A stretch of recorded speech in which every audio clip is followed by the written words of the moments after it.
And here he is looking big and mean. Devastator. This guy is big. I had to push the box and him way back from where I am. So this is going to be kind of a stretch for me. But he looks awesome, I gotta say. This guy looks great. You can clearly see where, you've got his little Constructicon parts. You can see that he is definitely built from more than one piece.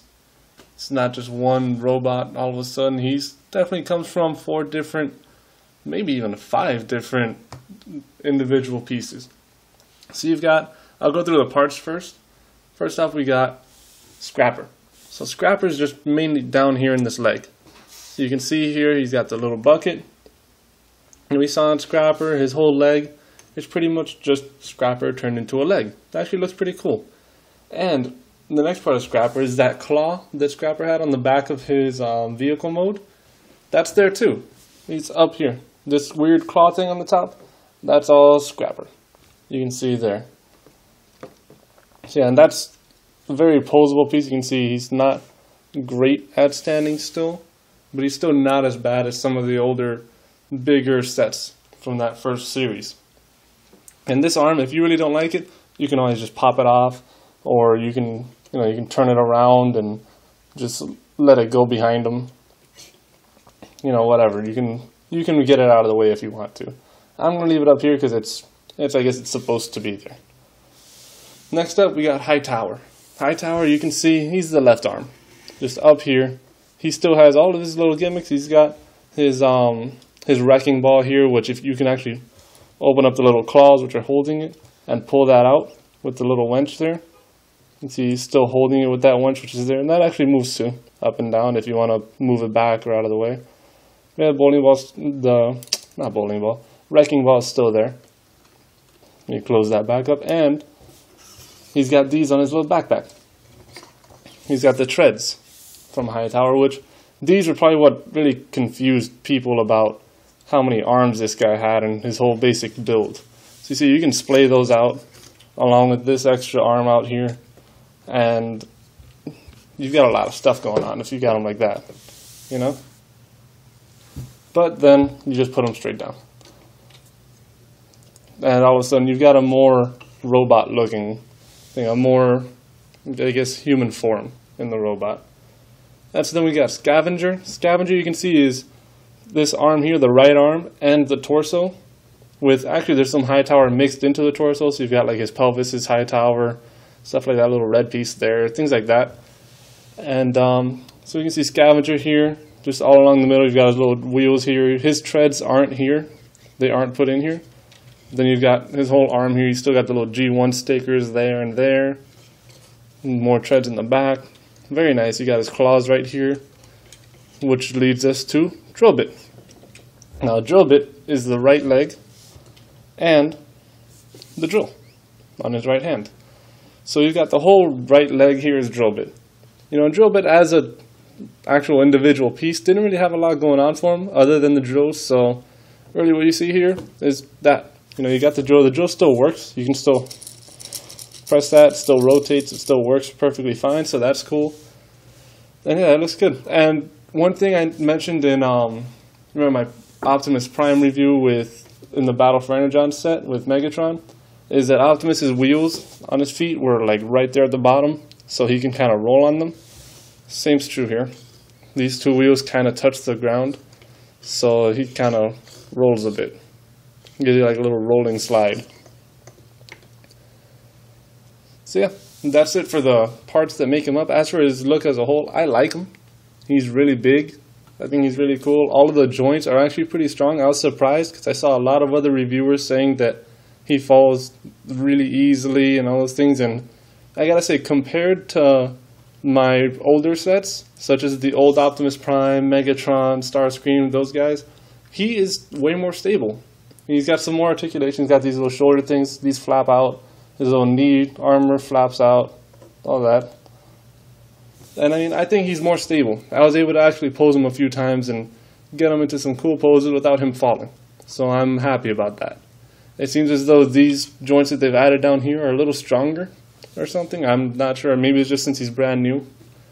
I really don't know. But there you have it. And as for size, let me pull out Ironhide here. You can see Ironhide is about the size of one of his legs. Now we also saw in the Ironhide video that he's not exactly the biggest character in this set. He's actually probably the shortest because he's actually shorter than Wheeljack and Knockout and shorter than Stealth Bumblebee, all those guys. But it fits because he's actually, if you think this is one robot, there's one robot, it's about the same size. There you go.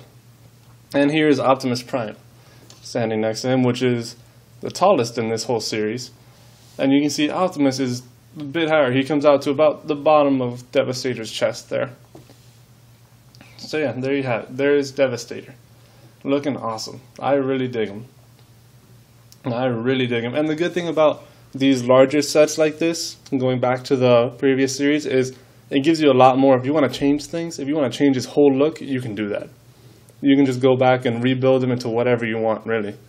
If you don't like having, the drill here and the wrecking ball, if you want to actually have a hand, you can build him a hand. Just take some of the claws out of here, put it there, and there you go. So it does offer a lot more for customization. Whereas these other sets, since they're more basic, more simplified, they don't give you as much leeway. So yeah, but I'm not going to change anything. I think he looks great. I really like him. If you really don't like this claw, you can, as I said, pop it off, and you can even take this little piece in here out. You can flip it around, move it around a little bit just to get it out of the way. But I dig it. I think it's pretty cool. So I will be right back with my full review of the Autobot Assault Devastator set. My final. And here it is, the entire Autobot Assault Devastator set. Now, I'm sorry for any shaky camera work, but I can't fit my camera on the stand and see it. So I'm just holding this back in my hands because I set up the entire set to look like it does on the box. So I thought that was kind of neat. And yeah, I was actually able to do that for the most part, obviously. I couldn't break the scaffolding, but stuff like that. Crayons don't move like they do in the box. But overall, this is a really awesome set. I am very pleased with this. I mean, you can see here, Ironhide just looks great. He really does. This is just an awesome set. Overall, it's got a lot of stuff for you. It's got a lot of playability. Devastator being huge and awesome with his little G2 Devastator there. So cool. But yeah, this is a great set. I suggest you go get it, although I'm not totally comfortable with the $95 price point. Then again, I'm not comfortable with that price point for anything. So I would recommend holding off a bit, trying to see if your local Toys R Us has some sort of sale going on. Chances are you might find it the way I found it, which I got it, buy one get one free.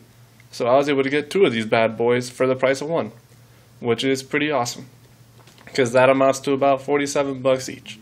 So that makes me really happy. But yeah, I suggest either wait for a sale, or if you really want this set, go for it, because I think it's well worth it. There's a lot of playability here. You can always change Ironhide back and forth between his truck and robot mode, which both of them are great. I think he might actually have the best Kre-o build out of all of these guys, really. The entire set, because he's got a great vehicle mode and a great robot mode. So I'm really happy with him. Devastator, on the other hand, is also awesome. Very cool. He offers even more playability because you can build the Constructicons in their vehicles, you can build them in their robot forms, and you can build Devastator in his gigantic badassery form. So there you have it. This set's awesome. Up next, I've got, the Dark Energon weapon, because this is it for my Kre-o Transformers Wave 2 series of reviews. I also have a couple, I guess you can call them retro reviews. I've got a couple new, or not new for me, Wave 1 figures. I've got Ratchet and Jazz coming up, so I'll be able to put those online pretty soon. And yeah, so next up is going to be definitely the Dark Energon weapon. I'm going to take all the pieces and build that and show it to you and review it a little. So there you have it. This has been Self Portrait 14. Thanks for watching. I really appreciate all of you guys watching and enjoying. I hope you enjoyed. And yeah, have a good day.